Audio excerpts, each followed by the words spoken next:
அனைவருக்கும் வணக்கம். என் பெயர் காதர்ஷினி. என் பெயர் ஆசஹானஸ்ரீ. ஈரோடு மாவட்டத்தில் உள்ள அரசு மேல்நிலைப்பள்ளி ஆலாம்பாளையம் அந்தியூரில் 7ஆம் வகுப்பு படித்து வருகிறோம்.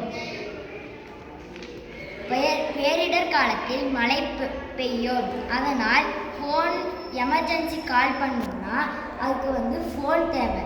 ஃபோன் முதல்ல சார்ஜ் இருக்கணும். சார்ஜ் ஏற்றுறதுக்கு மழை காலத்தில் கரண்ட் இருக்காது. அதனால் ஃபோன் பேச முடியாது. அதனால தான் நான் இந்த பவர் பேங்க்கில் சார்ஜ் இருக்காது. அதனால் ஃபோனுக்கு சார்ஜ் ஏற்ற முடியாது. அதனால் சோலார் சார்ஜரை வடிவமைச்சிருக்கோம். இதில் இருக்க பார்ட்ஸ், சோலார் சார்ஜரில் இருக்கிற பார்ட்ஸ் பார்க்கலாம்.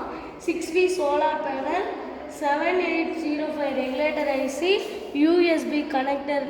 இதிலிருந்து மொபைல் ஃபோனுக்கு சார்ஜ் பண்ணுறோம். இப்போ இந்த சோலார் பேனல் சூரிய ஒளியை அப்சர்வ் பண்ணி இந்த ரெகுலேட்டர் ஐசி மூலமாக யூஎஸ்பி கனெக்டர் நம்ம மொபைல் ஃபோனுக்கு சார்ஜ் பண்ணிடலாம். இதில் மழை காலத்தில் இது பயன்படும் நம்மளுக்கு. தேங்க்யூ.